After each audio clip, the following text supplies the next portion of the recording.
show my Taobao package. Okay,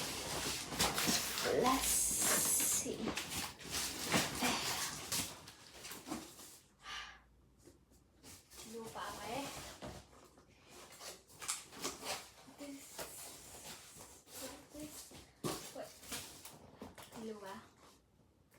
Okay. What am I going to tell you? Yeah, Sabine got quality come chi ba me. Công ty bài thì khai rồi cái trend mà nó trả này.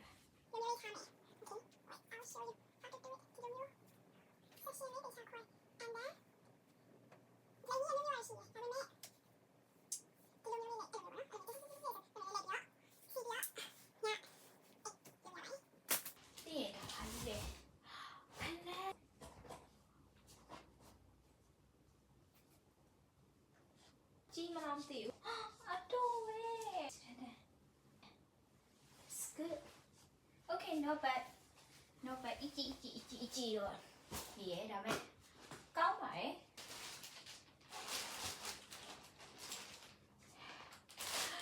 Cao ghê. Tao tên mà cao mẹ bố mẹ. Có nào rồi Pana đồ hòa rồi. Cái khu chế gì ra rồi mà tỷ bảo đã mẹ đi bông lại cô Singapore dollar shipping fee ပါညာ PSC ကို160နဲ့မှကိုဒါမှမဟုတ်ခွန်မသိဘူး something အဲ့လောက်ကြာတယ်ပေါ့နော် short ဈေးပါပြီးသားပါ short ဈေးလည်း short ပါတယ်အော် adjust လုပ်လို့လည်းရတယ်ရှည်လေးလည်းပုံမှန်ပဲလုပ်ထင်တယ်ပြီးမှဒါလေးဝတ်ကြည့်ပါမယ်ဒီဟာအကုန်လုံးကို medium နဲ့လက်ဆိုင်ဟာယူထားတာပါဖနက်ကတော့36ပါနောက်ထပ်ကကြတော့အင်ဂျီပါဒီချက်ကတိတ်မရှိလို့ဆိုပြီးတော့ဒီချက်လေးမှာထားပါတယ်ဒီဟာက medium လားမသိဘူးယူထား okay not bad ဒါကတော့နည်းနည်းပါတယ်ပေါ့နည်းနည်း see through ဖြစ်လာသိဘူး okay ဝတ်ကြည့်လိုက်ရင်တော့ဘယ်လိုပုံလာမလဲတော့မသိဘူးပေါ့နော်ပြီးရင် try on ဟောရပြီးမှလုပ်ပါမယ်အဲ့ဒါပြီးတော့အော်သက်ဆိုင်လို့လေ okay ချုပ်တာဘာညာမစိုးပါဘူးအော်ဒီချက်မှာဟာပြမယ်နော်အာဒီကျိုးခေါင်နေအောင်နှမျောလိုက်တာဘယ်လိုလုပ်ရမလဲကောင်းပါရဲ့မစိုးပါဘူးဒီအင်ဂျီပဲ okay အမေဆဲတော့မှာပဲ oh my god တခုမှဂျယ်လီမပါဘူးဟဲ့ fucking how am I supposed to wear huh wait like this oh my god like this အကနေရှင်ခံလေးနဲ့တော့ဝေးရမယ် but it's okay that this is cute ရှင်ခံနေဝလို့ရတယ် thanks god ရှင်ခံနေအများကြီးရှိရယ်မစိုးပါဘူးကောင်းပါတယ်မေသွေးတက်မဲ့အင်ကြီးပါဒီမှာ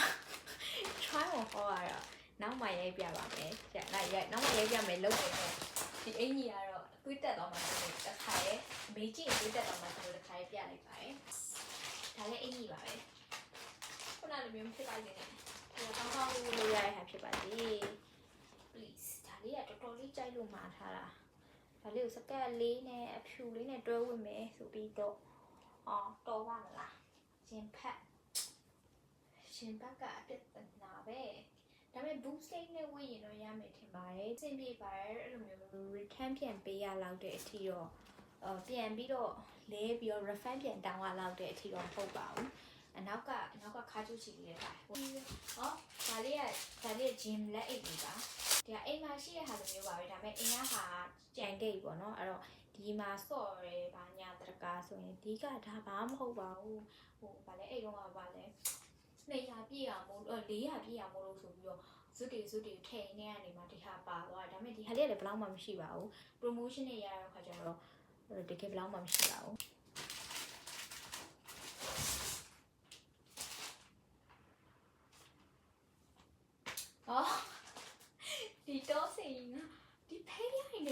င်ကဘယ်ခေါင်းဝင်လာထားလဲညာဝတ်အင်ချီပါဒီဟာကဘောင်းမီယာရှေ့ပဲထင်ပါတယ်ဒါကြီးလဲကြီးမှာပေါ့နော်ဘာလို့ဆိုတော့တကယ်အကြီးမို့မှာထားတာမို့လို့ပါဘောင်းမီရဲ့ and then အင်ဂျီရဲ့အကြီးပဲဘာလို့ဆိုဒီဟာကြီးကညာဝတ်ဆိုတော့အဲ့လိုအကြီးတွေဝတ်ချင်လို့ဆိုပြီးတော့ XXL လားမသိဘူးဒီမှာပါလား Okay ဒီမှာလည်းနောက်ထပ်ညာဝတ်အင်ဂျီပါဒီအသားပို့ပြီးထူတယ်အေးမေ့ညာအပြင်ကပြန်လာထမင်းစားဒီနေ့မနေ့အကြောင်းသွားတယ်ပြီးတော့နေ့လည်ကျတော့ထမင်းစားတယ်တငယ်ချင်းနဲ့ထမင်းစားပြီးတော့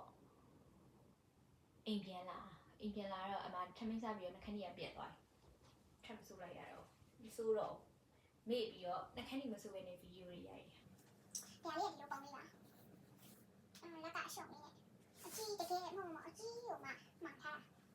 ဝှချင်လို့အကြီးကြီးလည်းညာဝတ်ဆိုတော့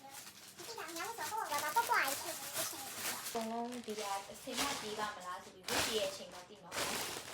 စကူမာရဲ့ site တွေကအဆင်ပြေနေပြီဒါပေမဲ့အခုလိုကြီးရသလားချုပ်တာကညာတော့အဆင်ပြေရပေါ့နော်ပြီးရင်နောက်ထပ်ရင်းခေါက်မှာတစ်ခုရှိသေးမျက်လုံးကမင်းလည်းမဟုတ်ပြရအောင်ဒီချင်းကိုဘာလို့ပုံမှာရောဆို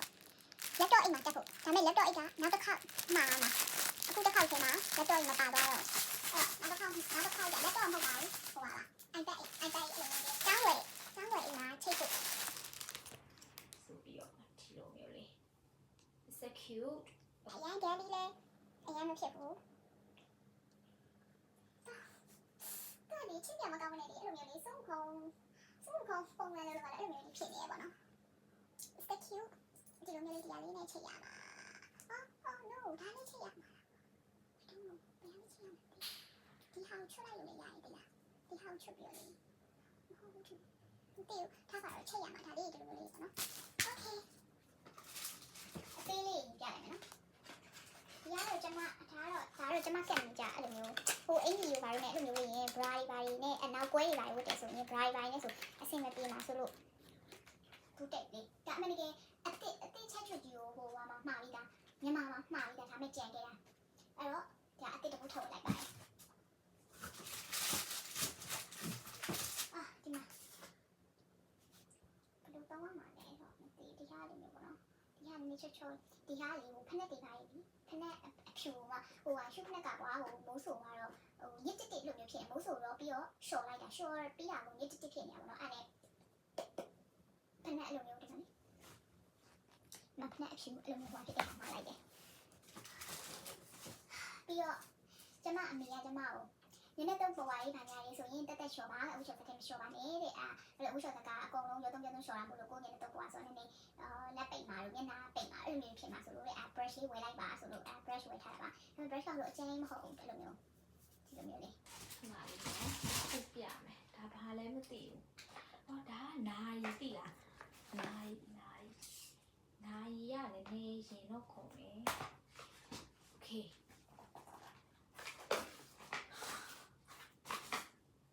နာရီမဟုတ်ဘူးဒါ blender ဟိုပါလေခင်းချက်စားရင်ငရုတ်ပြီးကြိတ်တဲ့ဟာအဲ့လိုမျိုးငရုတ်စုံတွေပါလိမ့်မရှိတော့ဒီမှာက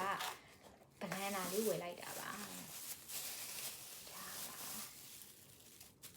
ဒီလိုမျိုးလေးအယောင်ကတိတ်တော့မလားနောက်ကအိမ်နေတောင်ဆင်နေနော်ဒီနွေရာသီဒီမှာအရန်ကိုပူတာဘာလို့မှဘာမဝင်နိုင်ဆိုတဲ့ခါကျတော့ဒီလိုမျိုးချီလေးမှာလိုက်တာပါလိုမျိုးလေးပါ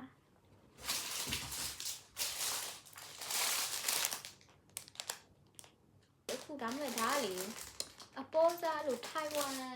လို့ဘွားတော့ယူတဲ့ဟာလေဘွားတော့ယူတဲ့အစင်ဖြစ်သွား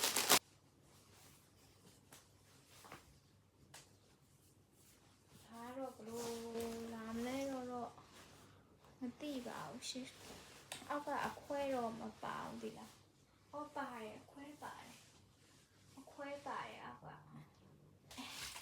ဒီမှာက accessory တွေပါ cool am I like ဆိုးပါဘူးဒီကတော့ဒါတော့အိမ်မှာတက်လက်တောင်မှရှိပါသေးတယ်ဒါမဲ့ဒီမှန်လေးကပိုကောင်းတာပေါ့နော်ဒါ Gentle Monster ပြန်နော်ဒါနဲ့ line လိုက်တော့မသိဘူး Gentle Monster အဲ့လိုမျိုးတစ်ထွက်တဲ့ဟာလားအဲ့လိုမျိုးပုံစံပေါ့နော်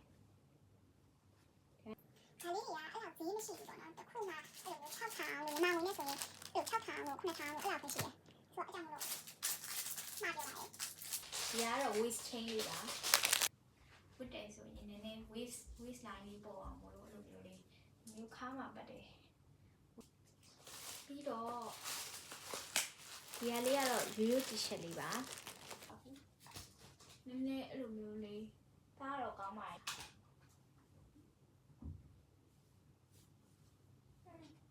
ဒီကြောင်မှာမျိုးလုံးလည်းမပါအောင်ဒါလေးကကွာရှာလေးပါအဲ့လို skin care လုပ်ပြီးတော့လေဒီလိုမျိုးလေးလိုဆွဲရတဲ့ဟာလေးလေပြမလားခုကတော့ makeup တွေနဲ့မဆွဲတော့ဘူးနော်အဲ့လိုမျိုးလေးမျိုးဆွဲဒီမှာလူမျိုးဆွဲကွာရှာပါဒါဘာလဲတော့မသိဘူးဒီဟာလက်ဆောင်ထည့်ပေးရလားဘယ်အတွက်လဲတော့မသိဘူးဒီဟာလေးကတက်လေးလေးပါ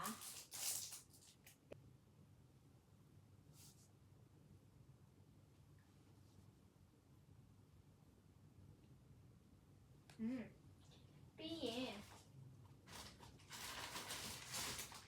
နှစ်ခုပဲကျန်ပါတယ်ဒီဟာကတော့ဒါနည်းနည်းရင်ခုန်နေဆိုတဲ့ဟာပေါ့နော်ဒါပေမဲ့အခုအပြင်ကနေအသားအောင်နည်းနည်းကြည့်လိုက်တာတိတ်ပြီးမျောလင့်ထားတယ်လို့တိတ်ပြီးမဟုတ်ဒီမှာဒါဘာတော့ဆိုတော့ဟူဒီကိုကျောင်းမှာအေးရင်ဝတ်ဖို့ဆိုပြီးတော့လေလိုမျိုးလေး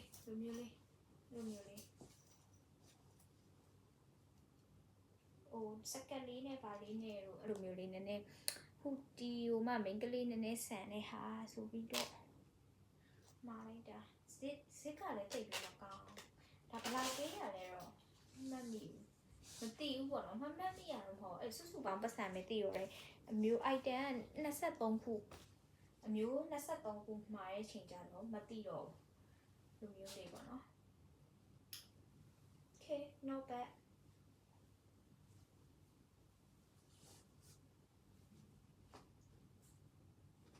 နောက်ဆုံး item လေးပါစောင့်မျှော်နေတဲ့နိုင်လေးပါ like this စိမ်းရောင်ရဖလားလောက်ဘူးဆိုပြီးတော့ရွှေရောင်လေးလိုမျိုးလေးမှားလိုက်တာဒါအဲ့လိုမျိုးတခဲလဲဘူးလားပါလားမသိဘူးဒီမှာတခဲလေးတစ်ခုတော့ပါတယ်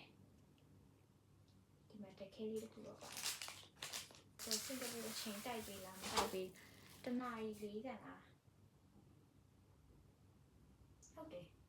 တိုက်ပေးလိုက်တယ်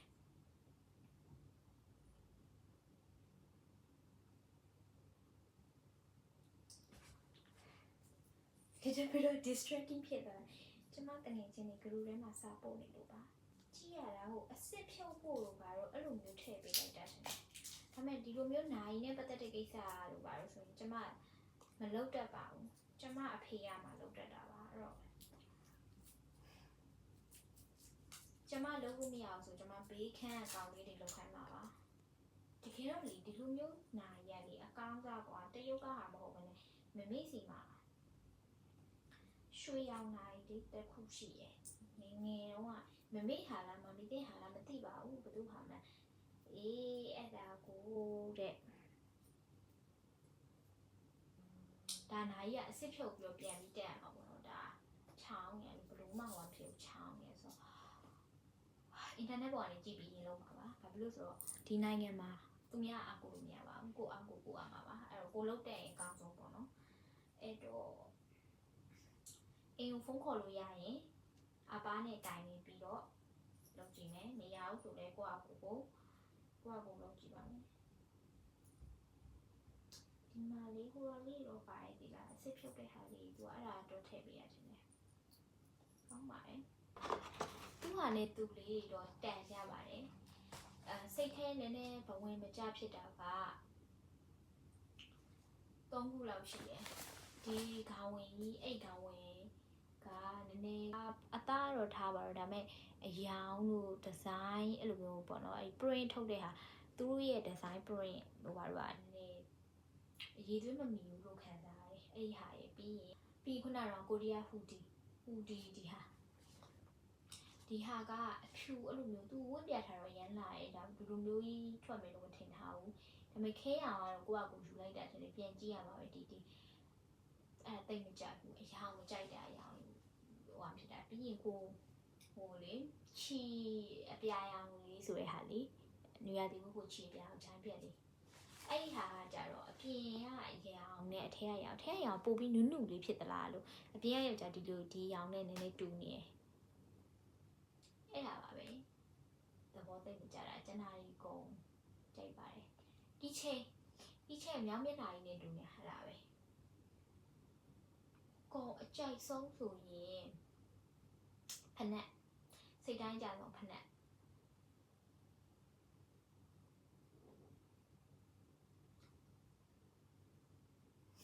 အင်းကြီးကတော့ဝကြည့်မှသိမှာပါဒါပါပဲ